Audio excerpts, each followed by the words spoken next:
Thank you, Father Pavlak, Father Kelly, Reverend Fathers, dear sisters, honored guests, and my dear brothers. The harvest is abundant, but the laborers are few. So ask the master of the harvest to send out laborers into his harvest.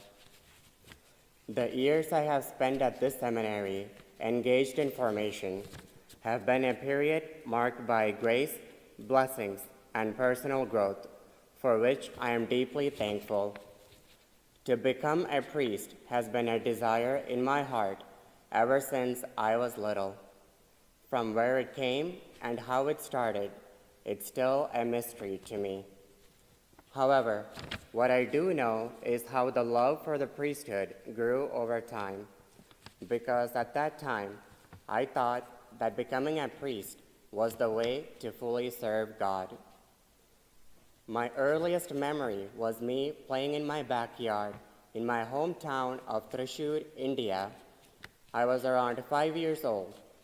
I remember asking myself, why am I here in this world? And what is my job? So now you all know that my philosophy studies began at a very young age. I started to put more thought into this, and I came to realize that if I don't serve God in my life, then there is no meaning to it. My life at that time strongly revolved around the Catholic faith. Reflecting on my vocation, I've come to identify two fundamental pillars that have significantly aided me in discerning my call to the priesthood within the Syro Malabar Church. Firstly, the family rosary. Every evening, me and my family would gather together in the living room to pray the rosary. Not only did this practice bring us closer to each other, but also closer to Our Lady. To begin with, it was only 20 minutes when we first started many years ago. Now, after adding a few prayers by both my mom and dad, it is now at least 40 minutes. When I think back now, I think they were having a competition on who can add the most prayers. I'm happy to say that my mother won. But I'm grateful for my father to initiate this practice within the family in the first place. From this consistent practice, I learned to take my faith seriously in my everyday life.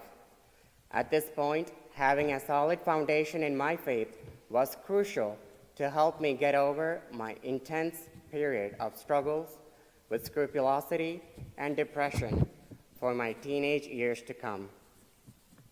Secondly, and I dedicate much of my discernment to this, is devotion to the Holy Qurbana, which is what you call the liturgy of the Eucharist in our rite.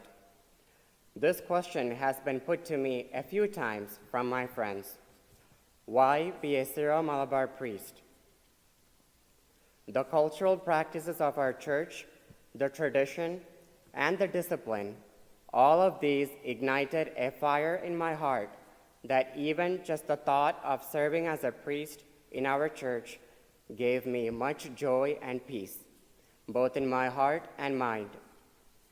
My favorite part of the Qurbana is when the priest ascends to the altar, because it taught me the level of reverence that we must render to God before His Majesty. There is a specific instance in the life of Jesus that He often did, which made me want to imitate Christ more and to love the priesthood. The Gospel of Matthew records this in chapter 14, verse 23, which states, "And after he had dismissed the crowds, he went up on the mountain by himself to pray. When evening came, he was there alone."